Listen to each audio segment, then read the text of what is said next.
ദൈവനാമത്തിന് നന്ദിയോടെ സ്തോത്രം ചെയ്യുന്നു.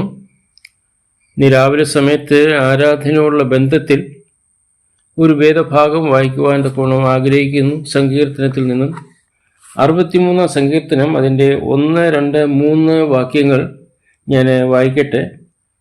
ദൈവമേ, നീ എൻ്റെ ദൈവം, അധികാലത്തെ ഞാൻ നിന്നെ അന്വേഷിക്കും.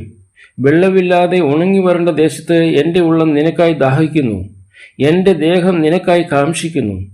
അങ്ങനെ നിന്റെ ബലവും മഹത്വവും കാണേണ്ടതിന് ഞാൻ വിശുദ്ധ മന്ദിരത്തിൽ നിന്നെ നോക്കിയിരിക്കുന്നു.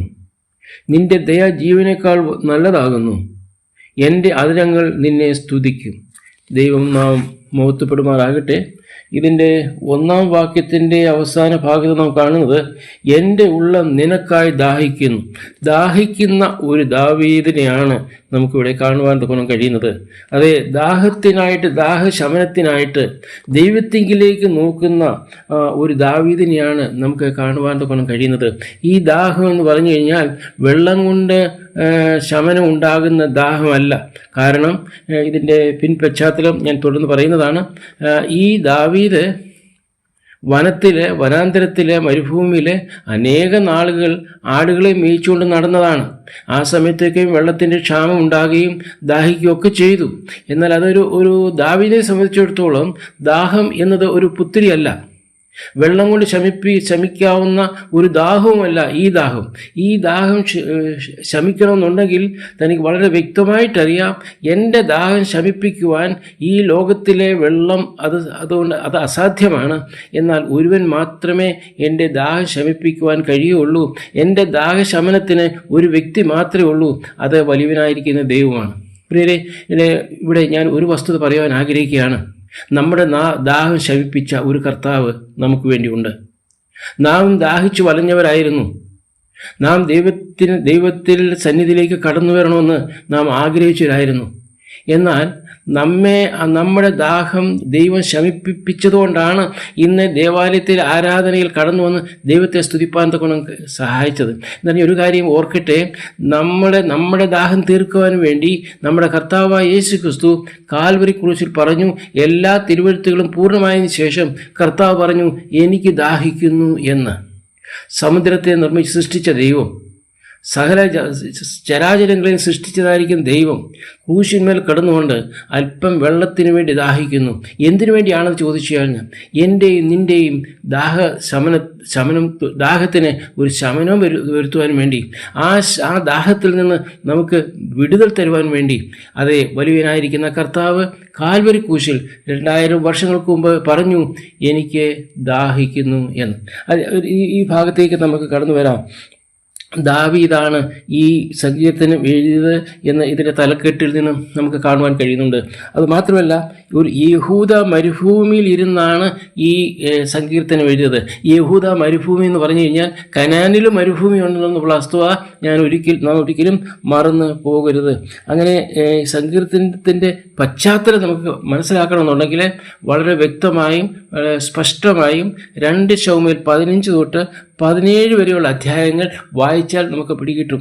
2 ശമൂവേൽ 15-ന്റെ 23, 28, അതുപോലെ 2 ശമൂവേൽ 16-ന്റെ 2, അതുപോലെ 17-ന്റെ 28. ഈ വേദഭാഗങ്ങളൊക്കെ നാം വായിക്കുമ്പോൾ നമുക്ക് മനസ്സിലാക്കാൻ കഴിയും ഏത് സാഹചര്യത്തിലായിരുന്നു ദാവീദ് ഈ സങ്കീർത്തനം എഴുതിയത്, ഏത് സാഹചര്യത്തിലായിരുന്നപ്പോഴാണ് ദാവീദിന് ഈ വലിയ ഒരു ദാഹം ഉണ്ടായത്. അതെ, ഈ വലിയ ദാഹശമനത്തിനു വേണ്ടി എൻ്റെ ദൈവമേ, നീ മാത്രമേ എൻ്റെ ദാഹം ശമിപ്പിക്കാൻ കഴിയുള്ളൂ എന്ന് പറയുവാൻ സാഹചര്യം എന്താണ് എന്നുള്ളതൊക്കെയും 2 ശമൂവേൽ 15 മുതൽ 17 വരെ അധ്യായങ്ങൾ നാം വായിക്കുമ്പോൾ നമുക്ക് മനസ്സിലാക്കാൻ കഴിയും. ഇവിടെ പറയുന്നത്, ദൈവമേ, നീ എൻ്റെ ദൈവം. ദൈവം, നീ ഞങ്ങളുടെ ദൈവം എന്നല്ല. ഞങ്ങളുടെ ദൈവം എന്ന് പറഞ്ഞ ഒരു സമയം ഉണ്ടായിരിക്കാം. എന്നാൽ ഇപ്പോൾ പറയുന്നത്, നീ എൻ്റേത് മാത്രമാണ്, ഞങ്ങളുടേതല്ല. കാരണം എന്തെന്ന് ചോദിച്ചു കഴിഞ്ഞാൽ, ദാവീദ് തൻ്റെ സ്വന്തമെന്ന് ചിന്തിച്ചിരുന്നവർ ഇസ്രായേൽ മക്കളായിക്കോട്ടെ, ശൗൽ രാജാവായിക്കോട്ടെ, അല്ലെങ്കിൽ തൻ്റെ കുടുംബാംഗങ്ങളായിക്കോട്ടെ, എന്തിനു വേണ്ടു അവസാനം ഈ ഒരു സങ്കീർത്തനം എഴുതുവാൻ തക്കൊണ്ട് തന്നെ പ്രേരിപ്പിച്ചത് തൻ്റെ സ്വന്തം മകനായിരിക്കുന്ന അബ്ശലോം പോലും തനിക്ക് എതിരെ നിന്നു. ദാവീദ് രാജാവ് തൻ്റെ കൊട്ടാരം വിടേണ്ടതായിട്ട് വന്നു. തനിക്ക് ആ കൊട്ടാരം വിട്ട് തൻ്റെ പദവിയും വിട്ട് മരുഭൂമിയിലേക്ക് കടന്നു വേണ്ടതായിരുന്ന ഒരു സാഹചര്യം വന്നു. അപ്പോൾ പറയുകയാണ്, ദൈവമേ, ഞാൻ ആരെയല്ല ഈ ലോകത്തിൽ ഞാൻ എൻ്റെ സ്വന്തം ഞാൻ കണ്ടുവോ? അവരാരും എനിക്ക് സ്വന്തമല്ല. നീ മാത്രമാണ് എൻ്റെ സ്വന്തം. ദൈവമേ, അവിടുന്ന് മാത്രമാണ്, അവിടുന്ന് എൻ്റേത് മാത്രമാണെന്ന് പറയുകയാണ് ഇവിടെ നമുക്ക് കാണുവാൻ കഴിയുന്നത്. അങ്ങനെ ഇതിൻ്റെ പശ്ചാത്തലം നമുക്ക് മനസ്സിലാക്കാൻ കഴിയുന്നത്, ആ ഒരു യഹൂദ മരുഭൂമിയിൽ ഇരുന്നു കൊണ്ട് ഈ ഒരു സാഹചര്യത്തിൽ വളരെ വേദനയിലും വളരെ പ്രശ്നങ്ങളും പ്രതികൂല സാഹചര്യങ്ങളിലും ഇരുന്നുകൊണ്ട് എഴുതിയതായിരിക്കുന്ന ഒരു പാട്ടാണ് ഈ പാട്ട്. അപ്പോൾ താൻ പറയുകയാണ്, ലോകത്തിലെ ആർക്കും എൻ്റെ ദാഹം ശമിപ്പിക്കുവാൻ കൊണ്ട് കഴിയുകയില്ല. അതുകൊണ്ടാണ് പറയുന്നത്, ദൈവമേ നീ എൻ്റെ ദൈവം. അത് മാത്രമല്ല, അധികാലത്ത് ഞാൻ നിന്നെ അന്വേഷിക്കും. അതെ, എനിക്ക് ഞാൻ എഴുന്നേൽക്കുമ്പോൾ ആദ്യം നിൻ്റെ മുഖം കണ്ടുകൊണ്ട് ഞാൻ എത്രയോ നല്ലൊരു സ്ഥിതിയാണ്. പ്രിയരെ, നമുക്കും രാവിലെ എഴുന്നേൽക്കുമ്പോൾ ദൈവമേ നീ എൻ്റെ ദൈവമാണെന്ന് പറയുവാൻ കഴിയുമോ? നീ എൻ്റെ ദൈവമാണ്, നീ എൻ്റെ ദൈവമാണെന്ന് പറഞ്ഞുകൊണ്ട് രാവിലെ എഴുന്നേൽക്കുമ്പോൾ തന്നെ ആ മുഖം ഒന്ന് കണ്ടിരുന്നുവെങ്കിൽ നമുക്ക് ദൈവത്തെ സ്തുതിക്കാതിരിക്കുവാൻ എങ്ങനെ കഴിയും? ഇത് തൻ്റെ അനുഭവത്തിൽ കൂടി താൻ പറയുകയാണ്. താൻ പറയുന്നത് എന്താണ്? വെള്ളമില്ലാതെ ഉണങ്ങി വരേണ്ട ദേശത്ത് എൻ്റെ ഉള്ളം നിനക്കായി ദാഹിക്കുന്നു, എൻ്റെ ദേഹം നിനക്കായി കാംക്ഷിക്കുന്നു. എൻ്റെ ദാഹം നീ ശമിപ്പിക്കണം. എന്തിനാണ് ദാഹം ശമിപ്പിക്കുന്നത്? എന്തിനാണ് ദാഹം ശമിപ്പിച്ചത് കൊണ്ട് ദൈവത്തിന് എന്താണ് കിട്ടുന്നത്? അതിൻ്റെ 3-ാം വാക്യത്തിൽ പറയുന്നുണ്ട്, എൻ്റെ അധരങ്ങൾ നിന്നെ സ്തുതിക്കും. എൻ്റെ അധരങ്ങളുണ്ടല്ലോ, എൻ്റെ വായ നിന്നെ സ്തുതിക്കണമെന്നുണ്ടെങ്കിൽ എനിക്ക് ദാഹിച്ചിരിക്കുമ്പോൾ എനിക്ക് നിന്നെ സ്തുതിക്കുവാൻ കഴിയില്ല. നമുക്കറിയാമല്ലോ, പല പ്രാസംഗികരും സ്റ്റേജിൽ നിന്ന് പ്രസംഗിക്കാനായി എഴുന്നേൽക്കുമ്പോൾ അവർക്ക് അല്പം വെള്ളം കുടിച്ചേ മതിയാകുള്ളൂ. കാരണം ആ ഫ്ലുവൻസ് അവിടെ ഒഴുക്കോടുകൂടി ആ മെസ്സേജ് കൊടുക്കണമെന്നുണ്ടെങ്കിൽ അല്പം വെള്ളം കുടിച്ചേ മതിയാകുകയുള്ളൂ. ഇവിടെ പറയുന്നത്, ഞാനൊരു ആത്മീയമായിരിക്കുന്ന ദാഹത്തിലാണ്. ഈ ദാഹം ശമിപ്പിച്ചെങ്കിൽ മാത്രമേ എൻ്റെ ഈ അധരമുണ്ടല്ലോ, ഈ അധരം കൊണ്ട് എനിക്ക് വാ തുറന്ന് എനിക്ക് ദൈവത്തെ സ്തുതിക്കുവാൻ കഴിയുള്ളൂ. പ്രിയരെ, നമ്മുടെ ആത്മീയ ദാഹം അവിടുന്ന് ശമിപ്പിച്ചിട്ടുണ്ട്. ആ കാൽവരി ക്രൂശിൽ എനിക്ക് നിങ്ങൾക്ക് വേണ്ടി എനിക്ക് ദാഹിക്കുന്നു എന്ന് പറഞ്ഞ കർത്താവ് എൻ്റെ ദാഹം തീർക്കുവാൻ വേണ്ടിയായിരുന്നു. അങ്ങനെയെങ്കിൽ ഇന്ന് ഈ സമയത്ത് ആ വലിയവനായിരിക്കും ദൈവം കാൽവരി ക്രൂശിൽ കൂടി നമ്മുടെ ദാഹത്തെ തീർത്തുവെങ്കിൽ ഇന്ന് നമുക്ക് പറയാൻ കഴിയും, എന്തിനാണ് ദാഹം തീർത്തതെന്ന് ചോദിച്ചു കഴിഞ്ഞാൽ അവനൊന്ന് പ്രതീക്ഷിക്കുന്നുണ്ട്. എന്താണ്? എൻ്റെ അധരങ്ങൾ കൊണ്ട് നിന്നെ എനിക്ക് സ്തുതിക്കണം. ഇന്ന് ഈ രാവിലെ സമയത്ത് നമ്മുടെ അധരങ്ങൾ കൊണ്ട് നമുക്കവനെ സ്തുതിക്കാം, നമുക്കവനെ മഹത്വപ്പെടുത്താം. അതുകൊണ്ട് എന്താണ് പറയുന്നത്? അവിടെ പറയുന്നത്, അങ്ങനെ നിൻ്റെ ബലവും മഹത്വവും കാണേണ്ടതിന്. അപ്പോൾ അങ്ങനെ സ്തുതിക്കുമ്പോൾ മാത്രമാണ് വലിയവനായിരിക്കുന്ന ദൈവം ആരാണ് എന്നുള്ളത് നമുക്ക് മനസ്സിലാക്കുവാൻ കഴിയുള്ളൂ. അതുകൊണ്ടാണ് പറയുന്നത്, അങ്ങനെ നിൻ്റെ ബലവും മഹത്വവും കാണേണ്ടതിന് അവൻ വിശുദ്ധ മന്ദിരത്തിൽ ഞാൻ വിശുദ്ധ മന്ദിരത്തിൽ ഞാൻ നിന്നെ നോക്കിയിരിക്കുന്നു. വിശുദ്ധ മന്ദിരത്തിൽ നിന്നും വളരെ ദൂരെയാണിപ്പോൾ ദാവീദ് ആയിരിക്കുന്നത്. എങ്കിലും താൻ പറയുകയാണ്, അതെ, എനിക്ക് ആ വിശുദ്ധ മന്ദിരത്തെ എനിക്ക് നോക്കണം, ആ ആലയത്തിലേക്ക് എനിക്ക് കടന്നു ചെല്ലണം. അവിടെ കടന്നു വന്നുകൊണ്ട് വലിയവനായിരിക്കുന്ന ദൈവത്തിൻ്റെ മഹത്വം എനിക്ക് കാണണം.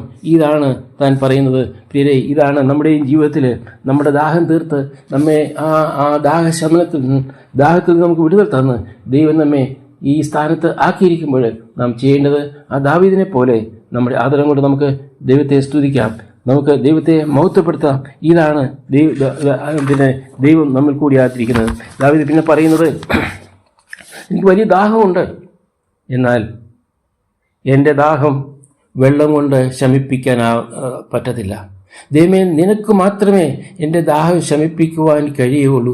വാസ്തവത്തിൽ ഇതല്ലേ പ്രിയരെ, ഈ ലോകത്തിൽ നാം ജീവിക്കുമ്പോൾ നമ്മുടെ ഈ ആത്മീയ ദാഹം ദൈവത്തിങ്കിലേക്കുള്ളതായിരിക്കുന്ന ഈ ഒരു ആകാംക്ഷ നമുക്ക് ലഭിപ്പാൻ ലോകത്തിലെ വേറെ ഏതെങ്കിലും ശക്തികളെ കൊണ്ട് കഴിയുമോ?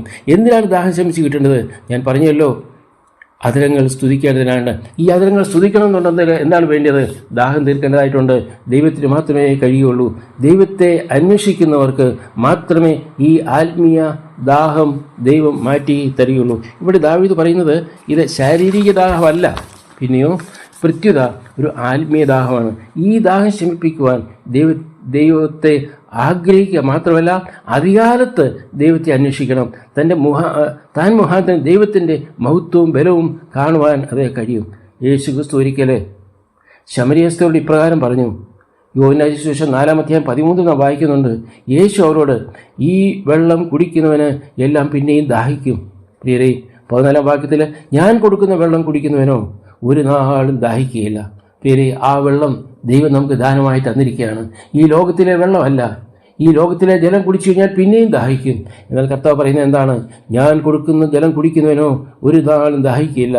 ഞാൻ കൊടുക്കുന്ന വെള്ളം അവയിൽ നിത്യജീവങ്കിലേക്ക് പൊന്തി വരുന്ന നീരുറയായിത്തീരും എന്ന് യേശു ക്രിസ്തു പറഞ്ഞു. പ്രിയരെ, ഈ ജലം കുടിപ്പാൻ, ഈ ദാഹം നമുക്ക് ശമിപ്പിച്ചു തരുവാൻ നമ്മുടെ കർത്താവായ യേശു ക്രിസ്തു ഒരു പ്രസാദം തോന്നി. എങ്ങനെ? കാൽവരി ക്രൂശിൽ അവൻ നമുക്കായിട്ട് കാൽവരി ക്രൂശിൽ മരിച്ചത് മൂലം നമ്മുടെ ഈ ദാഹം തീർത്തു തന്ന ഈ കർത്താവിനെ നമുക്ക് എങ്ങനെ സ്തുതിക്കാതിരിക്കുവാൻ കഴിയും? നമ്മുടെ ദാഹം തീർത്ത് തന്ന് കർത്താവിനെ ആരാധിക്കാൻ യോഗ്യരാക്കി തീർത്ത കർത്താവ് ഒരിക്കൽ നമുക്കായി ദാഹിച്ചു എന്നുള്ളത് നാം ചിന്തിക്കുന്നുണ്ടായല്ലോ. യോഹന്നാന്റെ സുവിശേഷം 19-28 എനിക്ക് ദാഹിക്കുന്നു എന്ന് പറഞ്ഞു. ഇത് ദാഹിക്കുന്ന ഒരു കർത്താവ്. ഈ ദാഹം എപ്പോൾ തുടങ്ങിയതാണ്? ഗതസമനം മുതൽ എങ്കിലും തുടങ്ങിയതാണ്. എന്നാൽ ദാഹിക്കുന്നെന്ന് പറഞ്ഞത് സകലവും തികഞ്ഞിരിക്കുന്നുവെന്ന് യേശു അറിഞ്ഞിട്ടാണ് യേശു പറഞ്ഞത് എനിക്ക് ദാഹിക്കുന്നു എന്നുള്ളത്. വിശപ്പിൻ്റെ കാര്യം താൻ പറഞ്ഞില്ല. എന്നാൽ വെള്ളം കുടിക്കാതെ ഒരു ജീവിക്ക് സാധ്യമല്ലല്ലോ. അതും താൻ സഹിച്ചു, അവസാനം വരെയും സഹിച്ചു. എല്ലാം തികഞ്ഞു, തൻ്റെ വരവിൻ്റെ കാര്യങ്ങളെല്ലാം തികഞ്ഞു എന്നറിഞ്ഞപ്പോഴാണ് താൻ പറയുന്നത് എനിക്ക് ദാഹിക്കുന്നുവെന്ന്. പ്രിയരെ, നമ്മുടെ ദാഹം തീർക്കാൻ നമ്മുടെ കർത്താവ് ദാഹിച്ചു. നിത്യത മുഴുവൻ ദാഹിക്കാതിരിക്കാൻ നമ്മുടെ കർത്താവ് നമുക്ക് വേണ്ടി ദാഹിച്ചു. ഓർക്കുക, നമ്മുടെ ദാഹം തീർത്ത് ദൈവത്തെ ആരാധിപ്പാൻ യോഗ്യരാക്കിയ നമ്മുടെ കർത്താവ് നമുക്ക് വേണ്ടി കാൽവരി ക്രൂശിൽ ദാഹിച്ചു. നമുക്കായി ദാഹിച്ച കർത്താവ് നമ്മുടെ ദാഹം തീർക്കാൻ കഴിവുള്ളവനാണ്. അതെ, ദാവീദ് സങ്കീർത്തനക്കാരൻ യഹൂദ മരുഭൂമിയിൽ ഇരുന്നു കൊണ്ട്, ദൈവമേ നീ എൻ്റെ ദൈവം, എൻ്റെ ദാഹത്തെ അവിടുന്ന് ശമിക്കുകയും നിന്നെ ഞാൻ കാക്ഷിക്കുന്നു, നിന്നെ ഞാൻ ആഗ്രഹിക്കുന്നു, നിന്റെ സാന്നിധ്യം ഞാൻ ആഗ്രഹിക്കുന്നു, നിന്നോടൊപ്പം ഞാൻ ഇരിക്കുവാൻ ആഗ്രഹിക്കുന്നു, എൻ്റെ ഉള്ളം അതിനായി കൊതിക്കുന്നു എന്ന് പറഞ്ഞ ആ ദാവീദ് സങ്കീർത്തനക്കാരനോടൊപ്പം നമുക്ക് വേണ്ടി ഒരിക്കൽ ദാഹിച്ച ഞങ്ങളുടെ കർത്താവ്. അതെ, ആ കർത്താവിൻ്റെ തുപ്പാദത്തിൽ വീണുകൊണ്ട് നമുക്കവനെ സ്തുതിക്കാം. ഏതൊരു ആദരം നമുക്ക് അതിനായിട്ട് തന്നിട്ടുണ്ടോ? ആദരം നമുക്ക് തുറക്കാം. മൗനമായിരിക്കുവാനല്ല, നമ്മുടെ ആദരം തുറന്ന് ദൈവത്തെ നമുക്ക് സ്തുതിക്കാം.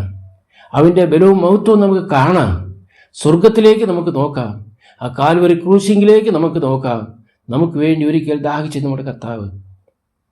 അതെ, നമുക്കിന്ന് വെള്ളത്തിന് യാതൊരു പഞ്ഞവുമില്ല. എന്നാൽ ആ സമയത്ത് ഒരു സ്പൂൺ വെള്ളത്തിന് വേണ്ടി താൻ കേടപേക്ഷിച്ചു. എന്തിനു വേണ്ടി? നമ്മുടെ ദാഹം ശമിപ്പിക്കുവാൻ, നമ്മെ ദൈവസന്നിധിയിലേക്ക് കൊണ്ടുവരുവാൻ, ദൈവത്തിൻ്റെ മക്കളാക്കി തീർക്കുവാൻ. അത് മാത്രമല്ല, അതെ, 63-ാം അധ്യായത്തിൻ്റെ 3-ാം വാക്യത്തിൽ പറയുന്നത് നിന്റെ ദയ ജീവനേക്കാൾ നല്ലതാകുന്നു.